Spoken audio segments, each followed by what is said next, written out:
할렐루야. 이 폭염 가운데 이 폭염을 뚫고 예배의 자리에 나오신 여러분들을 주님의 이름으로 축복합니다. 누가 그렇게 얘기했습니다. 목사님, 교회가 제일 시원합니다. 그 다음은 은행이 시원합니다. 여러분, 이렇게 시원한 교회에 와서 예배 드릴 때 우리의 육신도 우리의 마음도 시원케 될 뿐만 아니라 우리의 영혼이 시원케 되는 은혜가 있는 줄을 믿습니다. 그래서 예배가 중요합니다. 폭염이 내리든 눈이 내리든 강풍이 불든 예배는 그 어떤 것과도 양보할 수 없는 영역입니다. 우리의 지음받은 목적이 예배이기 때문에 그렇습니다. 그런 은혜를 더 많이 누리시기를 주님의 이름으로 축원합니다. 만복이는 데리고 오는 여자마다 어머니가 태줄을 놓는 바람에 나이가 40이 넘었는데 결혼을 하지 못하고 있었습니다. 장가를 못 간 만복이가 국리 끝에 어머니를 꼭 닮은 여자를 구해달라고 중매쟁이에게 부탁을 했습니다. 이 부탁을 받은 중매쟁이가 천신만고 끝에 만복이 엄마와 꼭 닮은 여인을 데리고 와서 선을 보였습니다. 생긴 모습도 거의 똑같고 말하는 거나 성격이나 옷 입는 거나 심지어는 음식하는 것까지 거의 90% 이상이 만복이 엄마와 꼭 닮았습니다. 선을 보이고 나서 며칠 후 만복이가 중매장이를 찾아왔습니다. 중매장이가 궁금한 마음에 야, 이번엔 어머니가 만족하셨지? 그랬더니 만복이가 예, 엄마가 대만족을 했습니다. 그런데 왜? 뭐 문제가 있어? 그랬더니 엄마와 똑같은 이 여인을 보고는 아버지가 깜짝 놀라면서 절대 안 된다고, 만약 결혼하면 집을 나가겠다고 아버지가 반대하고 나섰습니다. 여러분, 그냥 우리가 한번 웃고 지나가는 이야기 한 토막인데 이런 이야기가 그 시대상을 반영하고 있지 않습니까? 요즘 시대는 결혼하기도 굉장히 힘든 시대이지만 결혼하고 난 후가 현실적으로 만만치 않다라는 것을 우리에게 말해주고 있는 것 같습니다. 오늘 본문에 보면 아브라함이 며느리감을 얻습니다. 오늘 이 본문을 통해서 결혼의 3대 원칙이 무엇인지, 물론 창세기에서 말하는 원칙이 또 있고 신약에서도 여러 가지를 이야기하고 있습니다. 그러나 지금 창세기 강해이기 때문에 이 부분에 와서 아브라함이 며느리를 얻으면서 우리에게 주는 결혼에 대한 3대 원칙, 교훈이 있습니다. 그래서 그 교훈을 함께 살펴보려고 합니다. 결혼을 앞둔 우리 형제자매 여러분에게, 또 결혼을 앞두고 있는 우리 부모님들에게 오늘 이 말씀이 큰 교훈이 될 수 있기를 주님의 이름으로 축원합니다. 이미 결혼한 사람은 오늘 말씀은 나는 안 들어도 되겠네 이럴 수 있는데 그렇지 않습니다. 이미 결혼하여 가정을 이룬 분들은 이 결혼의 원칙에 우리 가정이 지금 점점 가까이 적합한가, 그것을 다시 한번 되새겨보면서 우리 가정을 그런 원칙의 토대 위에 더 굳건히 세우는 그런 복이 있기를 주님의 이름으로 축원합니다. 자, 그러면 결혼의 원칙이 무엇일까요? 오늘 세 가지를 생각할 텐데 첫 번째 결혼의 원칙은 신앙입니다. 뭐라고요? 신앙. 아브라함의 아내 사라가 127세에 죽습니다. 아내를 사별한 아브라함, 100세에 얻은 아들 이삭을 보니까 이미 나이가 40이 됐습니다. 여러분, 아들 이삭 40이 됐는데 아직 결혼을 시키지 못했습니다. 그러고 보면 이삭이 40이 됐다는 것은 노총각 아닙니까? 요즘 자녀들이 결혼을 늦게 하는 것이 그냥 유행처럼 그렇게 돼버렸습니다. 20대 결혼하는 사람들은 거의 없고 30대 결혼하면 굉장히 일찍 결혼하는 거고 보통 40대 50대 돼야 결혼 정년기인 것처럼 그렇게 다들 여기고 있습니다. 그런데 그게 오늘날 문제가 아니라 구약 창세기에도 이삭이 40이 돼서야 결혼을 하는 이런 장면이 나옵니다. 그래서 오늘 저는 축복하고 싶습니다. 아직 배우자를 만나지 못한 형제자매 여러분, 이삭도 40이 되어서 늦게 결혼을 했는데 리브가라고 하는 아름다운 여인을 얻었고, 신앙이 좋은 여인이었고 성격이 너무너무 좋은 여인이었습니다. 오늘 이런 은혜가 결혼을 앞두고 있는 형제자매 여러분에게 충만히 임하기를 주님의 이름으로 축원합니다. 이때는 부모님들이 아멘을 크게 해줘야 됩니다. 아브라함이 며느리감을 구하기 위해서 늙은 종을 보냅니다. 그러면서 그 종에게 뭐라고 말을 합니까? 이 말을 통해서 우리는 결혼의 첫 번째 원칙이 무엇인지를 발견할 수 있습니다. 3절과 4절 우리 같이 한번 보실까요? 시작. 내가 너에게 하늘의 하나님 땅의 하나님이신 여호와를 가리켜 맹세하게 하노니 너는 내가 거주하는 이 지방 가나안 족속의 딸 중에서 내 아들을 위하여 아내를 택하지 말고 내 고향 내 족속에게로 가서 내 아들 이삭을 위하여 아내를 택하라. 지금 아브라함이 살고 있는 지역은 가나안 땅입니다. 거기에 가나안 땅에 지금 거주하고 있는데 나이 든 늙은 종을 며느리감을 구하기 위해서 내보내면서 이 가까이 있는 가나안 땅의 여인 중에서 며느리감 구하지 말라는 것입니다. 어디 갔어요? 내 고향 저 갈대아 우르에 가서 내 며느리감을 구해오라. 그렇게 이 늙은 종에게 맹세까지 시키면서 보냅니다. 왜 그럴까요? 이 가나안 땅에 예쁜 여인도 많고 가문 좋은 여인도 많고 성격 털털하고 며느리감으로 아주 좋은 여인들이 많습니다. 그런데 왜 이 가나안 땅에서 구하지 말라 그러는 걸까요? 저 아브라함의 고향 갈대 우르까지 가려면 가나안에서 거기까지 직선 코스 약 640km, 길을 찾아서 가면 1000km에서 더 길게는 1400km까지 봅니다. 오늘날처럼 교통이 발달되어 있는 것도 아닙니다. 낙타를 데리고 여러분 그 먼 길을 가서 며느리감을 구한다는 것이 만만치 않은 일입니다. 그런데 왜 아브라함이 지금 그 먼 곳까지 가서 며느리감을 구해오라고 그러는 걸까요? 왜 여기 있는 아름답고 가문 좋은 그런 가나안 땅의 여인들 중에서는 구하지 말라고 그러는 걸까요? 그건 딱 이유는 하나밖에 없습니다. 신앙 때문에 그렇습니다. 신명기 7장 3절에서 4절 말씀 보실까요? 시작. 또 그들과 혼인하지도 말지니 내 딸을 그들의 아들에게 주지 말 것이요 그들의 딸도 내 며느리로 삼지 말 것은 그가 내 아들을 유혹하여 그가 여호와를 떠나고 다른 신들을 섬기게 하므로 여호와께서 너희에게 진노하사 갑자기 너희를 멸하실 것임이니라. 이미 가나안 땅에 들어갔을 때 하나님의 백성들이 어떻게 살아야 될 것인지를 하나님께서 말씀하고 계시는데 그 말씀 중에 하나가 뭡니까? 이 가나안 땅에서 며느리를 삼지 말라. 이 가나안 땅에서 딸들도 이 가나안 땅 아들들에게 주면 안 된다. 혼인을 금했습니다. 그래서 여러분 이 가나안을 점령할 때 헤렘 진멸시키라 그랬죠. 목숨이 있는 것은 다 죽여버리라. 야, 하나님이 은혜롭고 자비로우신 분인데 잔인할 정도로 그렇게 하나님이 명령하셨습니다. 왜 그럴까요? 가나안 땅 자체가 이미 우상으로 뒤덮여져 있는 땅이었고 그 우상 가운데서 태어나서 자라고 먹고 마시고 성장하면서 우상 숭배가 몸에 배어 있는 것입니다. 그래서 여러분 그런 여인과 결혼을 할 때 그 가정에 행복할 수 없고 하나님 경외하면서 떠날 수밖에 없고 하나님과 멀어질 수밖에 없고 급기야는 우상에게로 마음을 빼앗길 수밖에 없다는 것을 우리를 지으신 주인께서 너무 잘 알고 계셨기에 이 가나안 땅에서는 며느리를 구해서도 안 되고 내 딸을 이 가나안의 며느리로 주어서도 안 된다라고 혼인을 엄격하게 금하고 있는 것입니다. 여러분 이스라엘 왕들 중에서 아합 왕이 가장 악한 왕으로 평가받습니다. 아합 왕이 왜 그렇게 악한 왕이 되었습니까? 바알 숭배에 빠져버렸고 자신만 바알 숭배에 빠진 것이 아니라 왕의 영향력을 가지고 모든 백성들에게도 바알과 아세라를 섬기도록 그렇게 몰아가 버렸습니다.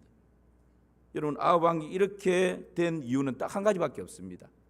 이방 여인 이세벨을 후궁으로 맞이하고 그 이세벨과 정략 결혼을 하고, 여러분 그 이세벨은 이방 여인이었는데 바알 숭배자였습니다. 그러니까 아합 왕에게 시집 오면서 자기가 섬기던 우상을 가지고 온 것입니다. 남편을 유혹해서 남편이 넘어가게 만듭니다. 남편의 왕권을 가지고 백성들에게까지 하나님을 떠나버리고 우상을 숭배하도록 그렇게 만들어버린, 여러분 이것이 한 여인으로 말미암아 이루어지는 것입니다. 우리가 잘 아는 것처럼 솔로몬, 여러분 가장 하나님께 복받은 왕이지 않습니까? 전무후무한 지혜를 얻었던 왕입니다. 부귀와 영화와 장수와 왕권의 강화와 모든 것을 다 얻었던 왕입니다. 그런데 이 솔로몬이 마지막으로 가면서 어떻게 되죠? 점점점 추락해 버립니다. 왜 그렇습니까? 이방 여인이 후궁으로 들어와서는 자신이 섬기던 우상을 솔로몬에게 섬기도록 만들고, 나이가 들면서 판단력이 흐려진 솔로몬이 그 여인이 섬기던 우상을 같이 섬겨버리게 됩니다. 여러분 그 결과가 나락으로 떨어지지 않습니까? 여러분 이것을 잘 알고 계시는 하나님께서 아브라함을 통해서 앞으로 메시아가 이 땅 가운데 보내어지게 될 텐데, 여러분 그 아브라함의 며느리감을 이 우상숭배 가득한 가나안에서 찾지 말고 내 고향 갈대아 우르까지, 먼 길이지만 수고가 따르지만 여러 가지 힘겨움이 있지만 그곳에 가서 며느리감을 찾으라고 그렇게 지금 종을 맹세시켜서 보내는 것입니다. 사랑하는 성도 여러분, 어떨 때는 이렇게 말하는 분이 있습니다. 목사님, 오랜만에 마음에 드는 배우자를, 자식의 배우자를 만났는데 직장도 좋고 가문도 좋고 외모도 괜찮고 장래도 빵빵하고 다 좋은데 딱 한 가지가 안 맞습니다. 신앙생활을 안 합니다. 10가지 중에 9가지는 다 좋은데 신앙 한 가지가 딱 틀린데, 여러분 그것은 모든 것이 다 틀린 것입니다. 여호와 하나님 제일 중심에서 떠나지 마시기를 주님의 이름으로 축원합니다. 신앙은 여러 가지 조건 중에 하나가 아닙니다. 신앙은 그 모든 것을 아우를 수 있는 우리의 전부입니다. 그래서 여러분 하나님께서 유일하신 하나님이시라고. 여러분 우리가 하나님을 섬기는데 일본 사람들처럼 스모 선수도 복을 주면 신으로 섬기고 짐승도 신으로 섬기고 하나님도 그 모든 신들 중에 한 신으로 섬기는, 이게 일본 사람들의 사상이에요. 근데 여러분 하나님은 그런 분이 아닙니다. 여러 신들 중에 복을 줄 만한 신이기 때문에 내가 선택하는 그런 분이 하나님이 아니십니다. 하나님은 천지를 창조하신 분이시고 인류의 역사를 붙들고 계신 분이시고 우리 개인의 생사화복을 주장하시는 유일하신 하나님, 한 분밖에 없는 이 모든 신들 중에 참 신이신 그분이 여호와 하나님이십니다. 그 하나님을 만홀히 여기지 마시기 바랍니다. 여러 조건들 중에 하나로 여기지 마시기 바랍니다. 그래서 여러분 결혼 전에 가장 우선되어야 될 원칙은 신앙입니다. 이런 설교가 요즘에는 인기 없다는 거 잘 압니다. 그러나 여러분 너무나 이런 원리 원칙이 무너지고 있기 때문에 오늘 이 본문에 와서 그냥 지나갈 수가 없었습니다. 부담되는 설교 저도 하기 싫습니다. 이 여름철에 그냥 할렐루야 하고 아멘 하고 복 받으세요 하고 그냥 그렇게 지나가면 좋을 것 같습니다. 그러나 하나님의 말씀이기에 여러분 이 원칙을 다시 한번 말씀드릴 수밖에 없습니다. 결혼을 앞두고 여러분 최소한 믿지 않는 그런 자녀와 교제를 한다면 교회에 데리고 와서 학습을 받게 하고 세례를 받게 하고 그런 절차들은 거쳐야 하는 것입니다. 이번에 새로 바뀐 교회 헌법에는 이런 조항이 추가됐습니다. 시행세칙 제6조에 보면 사망에 항존직에 있는 자녀가 불신자와 결혼을 할 경우에는 당회가 그 직분자를 근신하게 하여 교회의 교훈으로 삼아야 한다. 5항에는 불신 결혼이나 주일에 행하는 결혼식은 교회 앞에 광고할 수 없으며 주보에 광고로 싣지 아니하는 것이 옳다. 없던 조항들이 이번에 교회 헌법이 교단적으로 바뀌면서 새로 추가됐어요. 물론 원칙이 있지만 또 목회적인 판단도 필요하겠죠. 그러나 여러분, 교단에서 보수를 추구하는 우리 고신교단에서 새로운 헌법을 만들면서 어쩌면 시대와는 지금 역행하는 이런 헌법 조항을 만드는 이유가 뭘까요? 이런 원칙이 지금 교회들마다 너무 무너져 버리고 있기 때문에 다시금 성경으로 돌아가자는 정신입니다.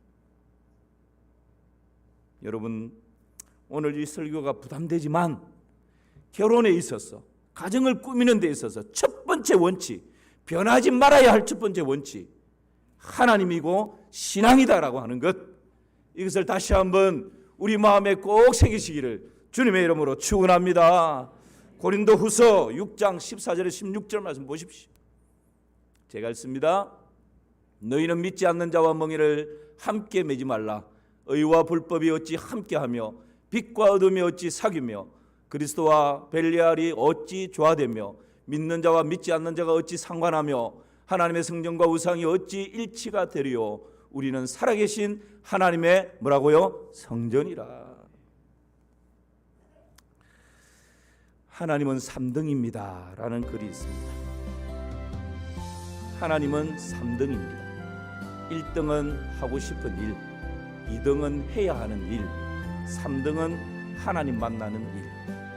하고 싶은 일 다 하고 해야 하는 일 다 마치고 그 후에 여유가 있으면 하나님을 만나 줍니다. 하나님은 넘겨주셔야 제가 읽지요. 하나님은 3등입니다. 어려운 일이 생길 때도 하나님은 3등입니다.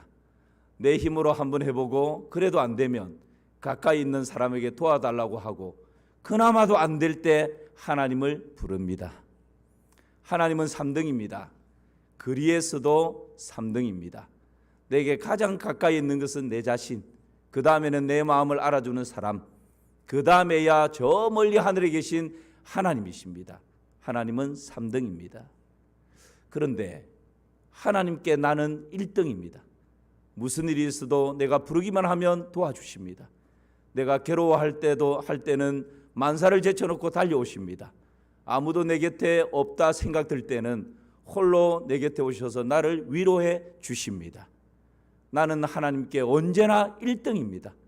나도 하나님을 1등으로 생각했으면 좋겠습니다. 결혼 전에도 하나님을 1등으로 삼으시기를 축복합니다. 결혼할 때에도 그 어떤 조건보다 하나님을 1등의 자리에 모시기를 축원합니다. 결혼하고 난 후 가정을 이루고 있다면 우리 가정에 하나님을 1등으로 모시고 그 하나님께 순종함으로 천국을 경험하는 은혜가 있기를 주님의 이름으로 축원합니다. 하나님이 제일입니다. 두 번째 원칙은 순결입니다.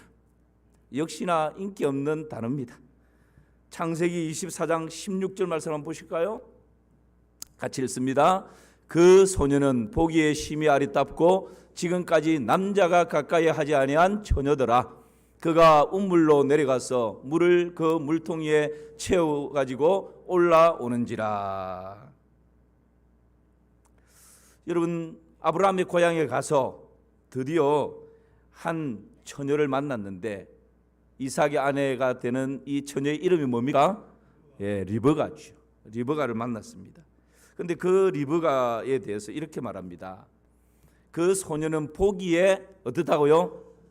보통 아름다운 것이 아니고 심히 아름다운 여인이었다. 외모가 뛰어난 거죠. 그리고 그것만 말하는 것이 아닙니다. 지금까지 남자가 가까이 하지 아니한 어떤 사람요? 처녀였다. 순결한 여인이었다 이 말입니다. 여러분, 결혼에 있어서 중요한 가치 하나가 이 순결, 거룩, 정절입니다. 그러니까 도덕적인 윤리적인 기준이 높아져 있어야 합니다. 목사님 한눈에 반해버렸습니다. 그래서 결혼했습니다. 그냥 외모에 한눈에 뿅 가가지고 결혼했는데 나중에 알고 보니까 과거가 복잡합니다. 여러분, 그런 사람이 결혼해서 행복할 수 있을까요? 도덕적인 기준의 가치가 높아져 있지 않으면 여러분, 결혼해서 생활하면서도 여기 넘어지고 저기 넘어지고 이 기준이 낮아져 있으면 여러 가지 문제가 발생할 수 있습니다. 그래서 여러분, 결혼에 있어서 조건 중에 하나가 지금 당장 눈에 보이는 한눈에 뿅 갔습니다, 이게 아니고 그 사람의 도덕과 윤리의 기준이 얼마나 그 사람의 삶의 가치에 자리 잡고 있는가. 지금 이 여인이 지금까지 남자가 가까이 하지 아니한 처녀라고 하는 것은 도덕적인 윤리적인 기준이 상당히 높았던 여인이고 그것을 굉장한 가치로 붙들고 있었다라는 것을 우리가 짐작할 수 있는 것이죠. 우리는 행복하기 위해서 결혼을 합니다. 행복의 기준이 뭡니까? 여러분, 좀 더 예뻐지면 행복할까요? 좀 더 많이 가지면 행복할까요? 좀 더 높은 자리에 올라가면 행복할까요? 잠시 우리의 기분을 좋게 할 수 있고 잠시 기쁨을 줄 수 있습니다. 그럼 며칠 못 갑니다. 그것은 진정한 행복이 아닙니다. 여러분, 참된 행복은 뭔가를 소유하는 데 있는 것이 아니라 내가 하나님 앞에서 거룩을 지키고 순결을 지키고 정절을 지킬 때 행복은 내 안에서부터 샘처럼 퐁퐁 터져 나오는 것입니다. 그런 은혜를 더 많이 누리시기를 주님의 이름으로 축원합니다. 우리 그리스도인들이 정말 추구해야 할 것은 행복의 가치가 아니라 거룩의 가치고 순결의 가치고 정절의 가치입니다.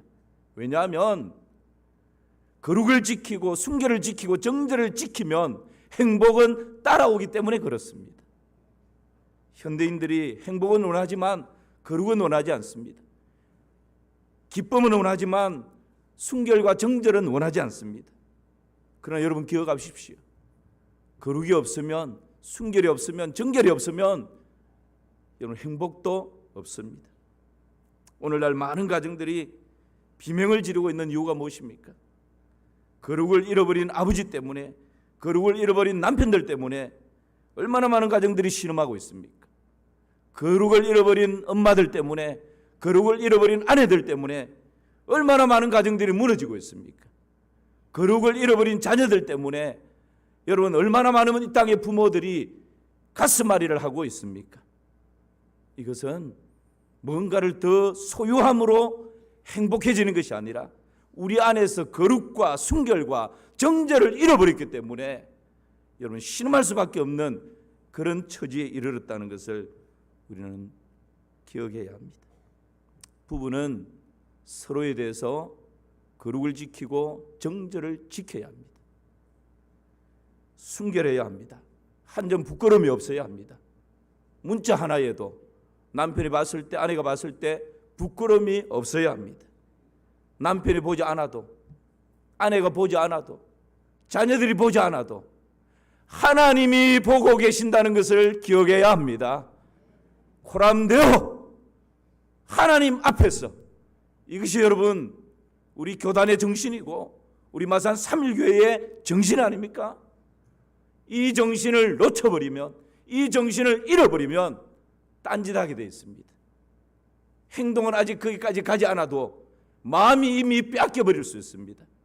여러분, 그것은 순결을 잃는 것입니다. 정절을 잃어버리는 것입니다. 여러분, 결혼할 때 뭐라고 그랬습니까?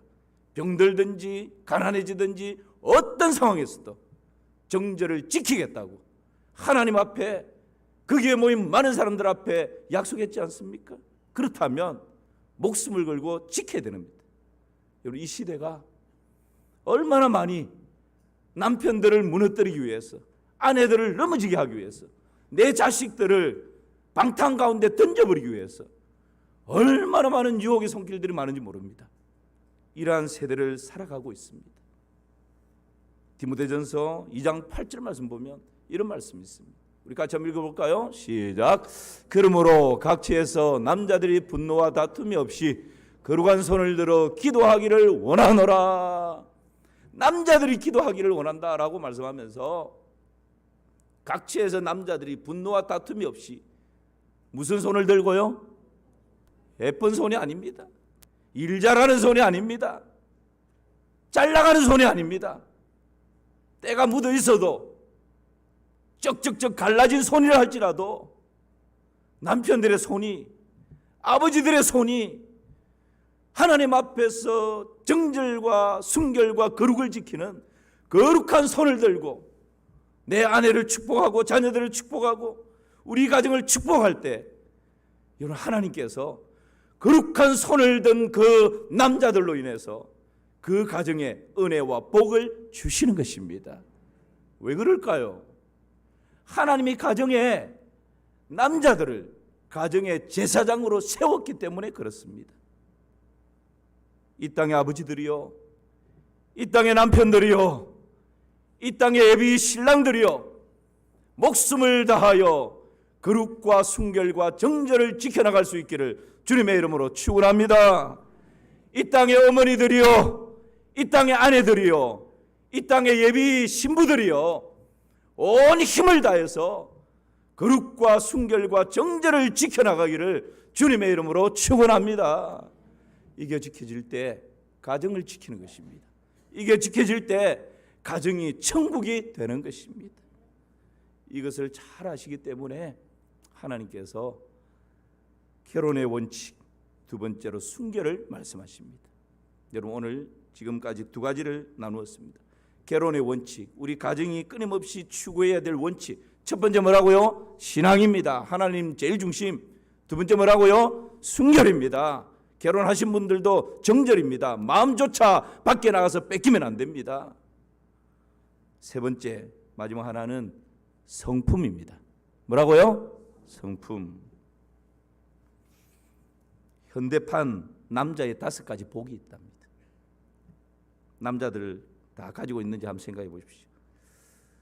첫 번째, 건강이 있어야 되고 돈이 있어야 되고 그 다음 딸이 있어야 된답니다. 딸. 그 다음에 네 번째는 친구가 있어야 되고 다섯 번째는 아내가 있어야 된다. 이게 이제 남자들이 요즘 가지는 5가지 복이랍니다. 건강, 돈, 딸, 친구, 아내. 여자분들이 가지는 5가지 복이 있답니다. 비슷한데요. 건강이 있어야 되고 돈이 있어야 되고 딸이 있어야 되고 친구가 있어야 되고 남편이 없어야 된다. 참 우리 남자들 비극입니다.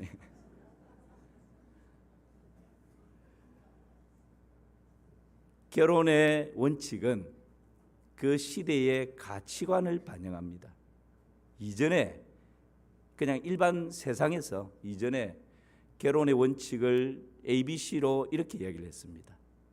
A 뭘까요? age 나이, B 뷰티 외모죠. C 캐릭터 성격 성품. 이게 나이, 외모, 성품 이 ABC로 그렇게 이전에 이런 원칙을 이야기를 했습니다. 요즘에 결혼의 원칙 ABC가 있답니다. 여러분 한번 맞춰보시겠습니까? A가 뭘까요? 아파트먼트, 아파트랍니다. B는 뭘까요? 차?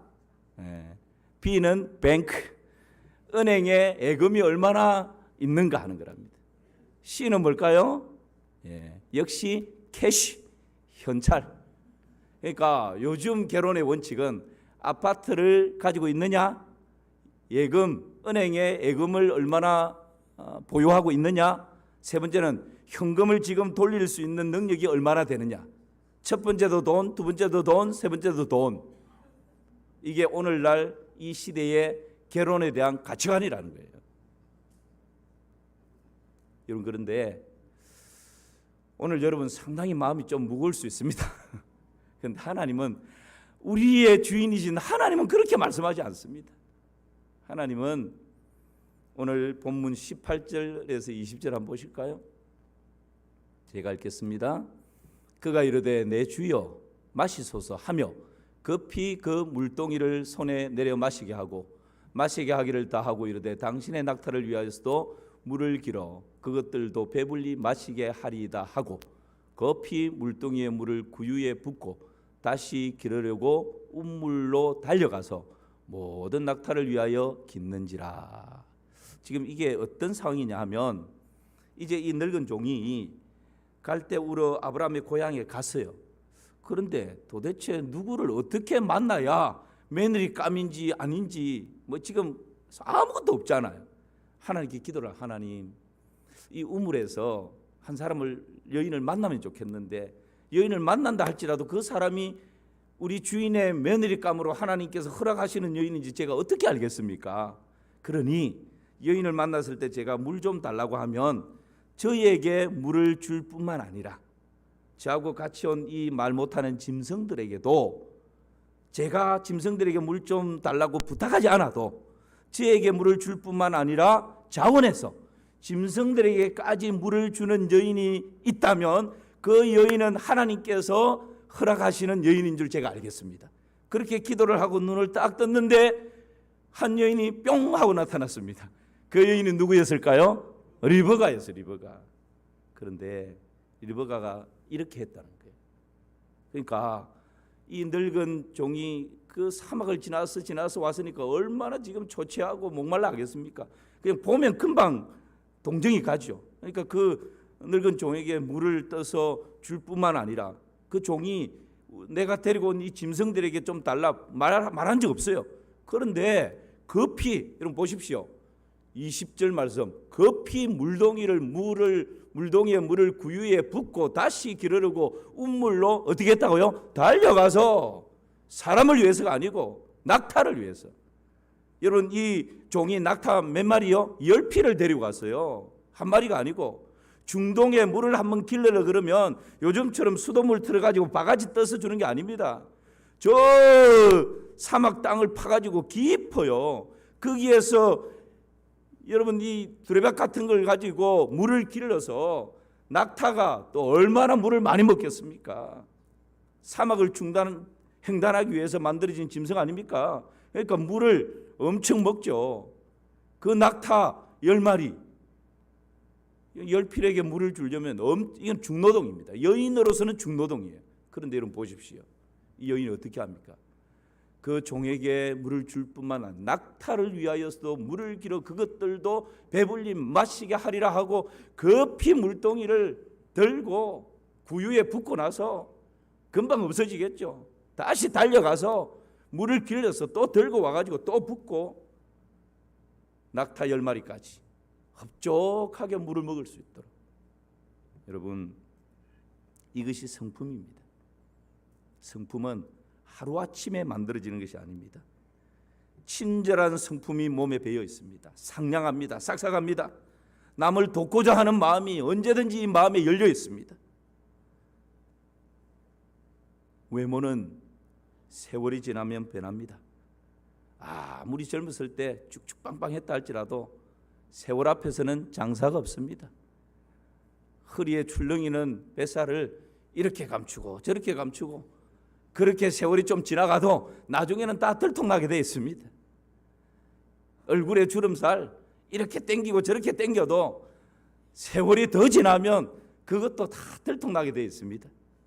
그런데 성품은 그렇지 않습니다. 성품은 세월이 지나면 지날수록 더 짙은 향기를 뿜어내는 것이 성품입니다. 성품은 신앙의 연수가 깊어지면 깊어질수록 더 빛을 발하는 것이 성품입니다. 그래서 여러분 외모가 작품이라면 성품은 골동품과 같은 것입니다. 여러분 결혼해서 살다 보면 알지 않습니까? 참 외모도 멋지고 누가 봐도 다 부러워할 만한데 성품이 어릴 때부터 삐뚤어져 있는 사람이 있습니다. 고치기가 쉽지 않습니다. 여러분 결혼에 있어서 마지막 조건이 바로 이런 성품이다라고 하는 것. 이것을 놓쳐버리면 안 됩니다. 행복이란 누가 주는 것이 아닙니다. 우리는 뭔가를 소유할 때 행복이 있다 생각하고 많은 사람들로부터 사랑을 받으면 행복할 것이고 선물을 받으면 행복해지고 관심을 받으면 행복해질 것이라 생각하지만 그렇지 않습니다. 그럴수록 행복하지 않습니다. 왜냐하면 행복은 관심을 받는 것에서 나오는 것이 아니기 때문입니다. 사랑을 받는 것에서 나오는 것이 아니기 때문입니다. 행복은 내 안에서 만들어지는 것입니다. 내 성격이 밝고 발랄하고 긍정적이고 다른 사람을 섬기기를 잘하고 친절하게 이런 그런 성품으로 잘 자리 잡고 있다면 행복은 환경이 좀 힘들어도 내 안에서 행복이 생산되어지는 것입니다. 그래서 아내를 안해다 그렇게 누군가 표현을 했습니다. 아내가 우리 집 안에 떠 있는 태양이다 이 말입니다. 여러분 태양이 구름이 가려져 있으면 흐리죠. 그러면 집안 자체가 어둡습니다. 칙칙합니다. 분위기가 뭔가 음산해집니다. 거기에는 밝음도 없고 행복도 없습니다. 웃음도 없습니다. 집 안에 있는 해가 아내가 여러분 구름 한 점 없이 태양처럼 환하게 밝을 때 집안 구석구석 가운데 아름답게 빛이 비치게 되어 있습니다. 그럴 때에 웃음이 터지게 되고 그 가정 안에 행복의 꽃이 피어나게 되는 것입니다. 이 결혼에는 하나님의 신비가 감추어져 있습니다. 남편과 아내와의 관계가 바로 예수님과 교회와의 관계로 설정하고 있습니다.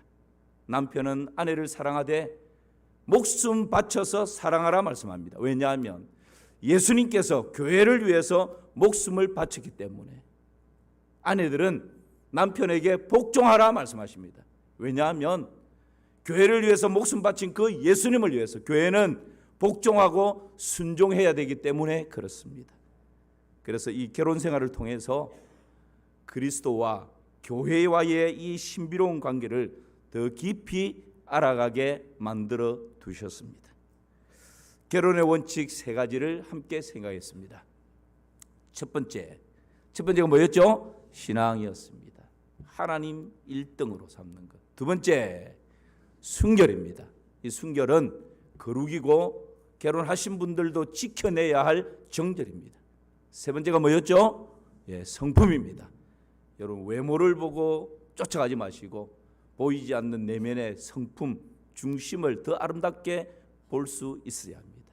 이것이 결혼의 원칙이고 또 우리 가정이 천국을 누리는 3대 원칙이다라고 하는 것 마음에 잘 새기시고 새로운 한 주간 주의 이름으로 승리하시기를 축복합니다. 하나님 아버지 감사합니다. 저희들에게 가정을 주셨고 가정이 아름다운 행복의 꽃을 피우기 위한 원리를 또 오늘 말씀을 통해서 허락해 주심을 감사합니다. 이 시대와는 동떨어져 있는 가치 같지만 하나님 아버지 신앙과 순결과 성품 이 가치를 다시 한번 붙들게 하여 주시옵소서. 예수님의 이름으로 기도하옵나이다. 아멘.